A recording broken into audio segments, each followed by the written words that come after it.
A year after Sam Altman's firing and rehiring at OpenAI, who is actually winning the GenAI war? Hello, friends. We are right smack in the thick of turkey and mashed potato related hangovers, which means that we're going to do something a little bit different for today's episode of the AI Daily Brief. It was almost exactly a year ago when the OpenAI board fired Sam Altman, causing utter chaos not only at OpenAI, but totally opening up the sense of the possible when it came to the competition in the AI space more broadly. Now, of course, we know that Altman was eventually reinstated, but now a year on, I think it's interesting to ask, as Axios did on Wednesday, who's winning the AI race? So what we're going to do today is go through company by company, specifically the frontier labs, discuss where they are and what it says about how the competition is evolving.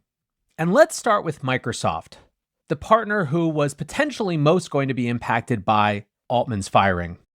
You might remember that during that whole episode, CEO Satya Nadella effectively invited Altman to bring over the entire OpenAI team into Microsoft. In fact, they announced that it was a done deal. That was part of the pressure that ultimately led to Sam Altman being reinstated, but there were clearly going to be consequences with that Microsoft relationship. The net of those consequences became clear a few months later in March, when the team from Inflection, which had raised about $1.5 billion just a year before, was gutted to come join a new division inside Microsoft to coordinate all their AI efforts. That new division would be led by Mustafa Suleyman, who was both the co-founder of DeepMind and later the co-founder of Inflection. To me, this read very clearly like a hedge from Microsoft when it came to their relationship with OpenAI, an unwillingness to let the vagaries of that company ultimately shape their place in the AI battle. One of the things, however, that I've said frequently is that just because they felt like they had to make this hedge doesn't mean that they're lying when they say things like they still want the relationship with OpenAI to be great. My sense is that, remember, Microsoft's deal with OpenAI has this very weird clause where when OpenAI hits AGI as determined by the OpenAI board, Microsoft's commercial relationship ceases to exist. In other words, the OpenAI board has a lot of power to shape Microsoft's financial destiny when it comes to their relationship with OpenAI, and that's not a very comfortable position, especially after you've seen the board behave in a way that some might call capricious. In other words, it felt to me like from a sheer fiduciary duty point of view, Microsoft had to hedge that relationship a little bit more, and so bringing in this very senior team kind of just made sense. Now, obviously, Microsoft has done a lot more. They've continued to try to roll out Copilot across all of their products at varying levels of success. They're now hopping into the agent era. But by and large, I think that 2024 will be seen as a restructuring and infrastructure year when it comes to that particular company. What about OpenAI?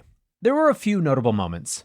First, the company showed way back in February that they still had some serious chops when it came to the state of the art, blowing people away when they announced Sora. Sora was, of course, their video generation model, although to this day, we still haven't actually gotten access to it. Other, of course, than a leak earlier this week, where some of the artists who had early access shared disgruntledly a version of it on Hugging Face. For much of the year, OpenAI has been unable to escape drama around leadership. Numerous senior executives, including CTO Mira Murati, have left. Co-founders Ilya Sutskever and Andrei Karpathy left. Ilya specifically to build a competing frontier lab that wouldn't concern itself with trifling things like revenue and business models. And more recently, OpenAI has been at the forefront of this question of whether we're facing limitations in our current scaling models for frontier model performance.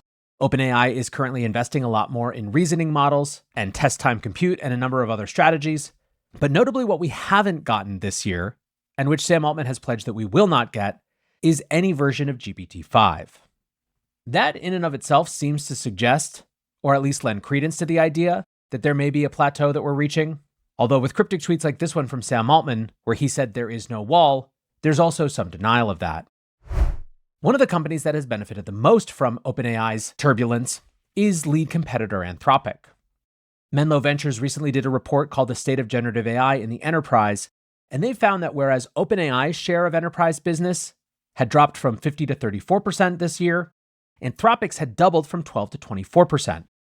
In other words, Anthropic closed the gap with OpenAI from a 38% differential to a 10% differential, at least in the enterprise.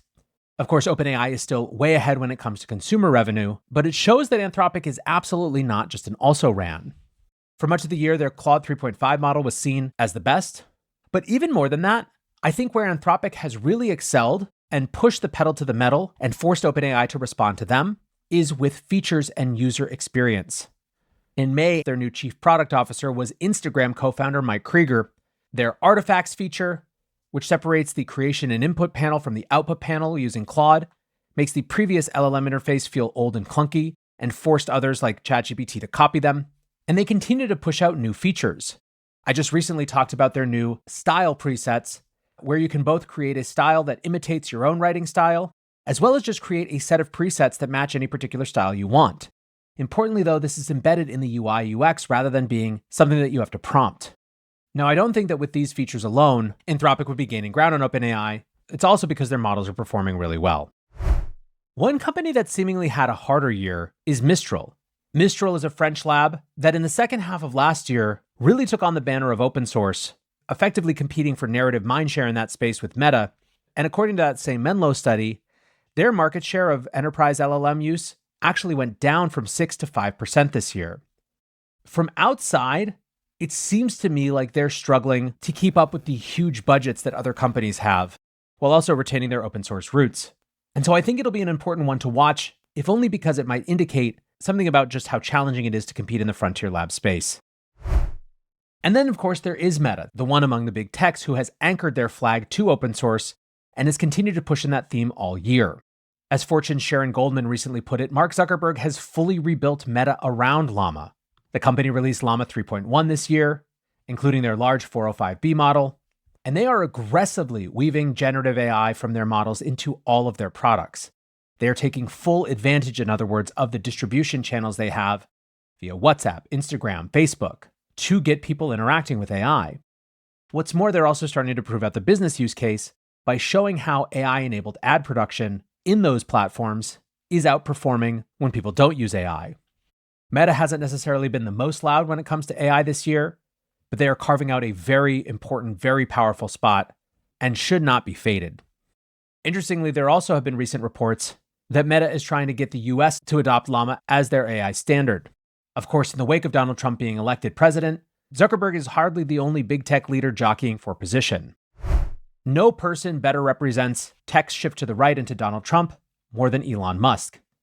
Musk, of course, went all in with Trump towards the end of the campaign and has since been seen as being extremely influential during the transition process. There are, of course, questions already around how long that influence will last that are way outside the scope of this AI show, but it certainly is part of the texture of the AI story for 2025, in the decisions that are made by the Trump White House will have a big impact on this industry. Meanwhile, Elon's XAI, while not necessarily releasing a hugely disruptive model, Grok is still available primarily just in Twitter, raised money at first a $24 billion and more recently a $50 billion valuation, reflecting, I think, the power of a built-in distribution channel like Twitter, but also the strength of the conventional wisdom, which is not to bet against Elon. Apparently, XAI is also going to have a consumer app soon, which could give it more of a chance to actually compete with ChatGPT. One thing that Elon does appear to be influential in is who Trump is going to choose as his AI czar. The Trump team is apparently considering elevating a White House senior position to focus on artificial intelligence, which again could have a huge impact on how this industry evolves over the next couple of years. For some other big tech CEOs, Musk is uncomfortably in the middle of their contact with Donald Trump.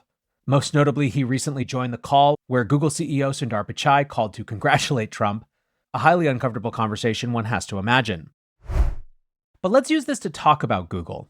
Google's year in AI did not get off to a great start. First of all, the perception of being behind OpenAI and having surrendered their lead in AI has dogged Google basically for the last 2 years. It felt rushed and forced when they announced Gemini last December, exemplified by the fact that the most performant version of the model wasn't actually going to be available for a number of months. What's worse, Google's year got off to a very controversial start when Google's attempts to combat bias in AI ended up producing images that had, among other things, racially diverse Nazis. Google ended up having to take their image generation model offline for a while and ultimately apologize for, quote, missing the mark with it. And yet, none of that will be the story that people remember from Google from 2024 when it comes to AI. Instead, what they will remember is Notebook LM, which is many people's vote for the single best AI product of the year. Notebook LM has a very specific feature, the ability to take a bunch of written material and turn it into an audio podcast discussion between two hosts. It is fully automated and generated. They've added the ability also to guide and customize it. And the results are really, really impressive. People are using it to change the way they study. They're using it to change the way they distribute information inside of work. It's an incredibly powerful tool and has put some wind back in the sails of Google from a product perspective. At Superintelligent, we deal exclusively with big enterprise customers, and NotebookLM has really got people excited. Even up to a couple days ago, you were getting stories like this one in ZDNet. Even Nvidia's CEO is obsessed with Google's NotebookLM AI tool. In other words, Google has a lot better momentum heading into next year than they did heading into 2024. Speaking of Nvidia, we're not going to get into their continued dominance in the chip space, but I will note that quietly, they keep dropping their own models that perform really well. And one has to wonder how they're thinking about the long term of that company and how much it's strictly focused on chips. Speaking of chips, one big tech player that is clearly focused on chips is Amazon. Amazon has invested $8 billion now in Anthropic this year, and it's very clear that the thrust of the investment is about Anthropic's collaboration on Amazon's Trainium chips. This is clearly the vector that they've decided to compete, even though it's still quite early. And lastly, there's Apple. At the Worldwide Developer Conference, we finally got information around how they were going to approach AI. Of course, rebranding it Apple Intelligence instead of artificial intelligence, and weaving it into their iPhone. And the optimistic take was that Apple was going to really focus on AI for normal people, to bring AI to experiences that were simple, everyday, and radically improved by the presence of AI. That vision hasn't flopped, but it also certainly hasn't fully come to bear yet. Many of those features still aren't available. The ones that are only available in the most advanced hardware. And unfortunately for Apple, the iPhone 16 isn't selling as well as they had hoped. It is much too early to count Apple out of anything, but 2024 wasn't really a huge one for them when it comes to AI. And so that's the landscape from where I'm sitting right now. On the question of who's winning the AI race, it is still well and truly anyone's game. That in and of itself, I think, is a victory for all of us. And if nothing else, will keep this podcast interesting for some time to come. For now, though, that is going to do it for today's AI Daily Brief. Appreciate you listening or watching as always. And until next time, peace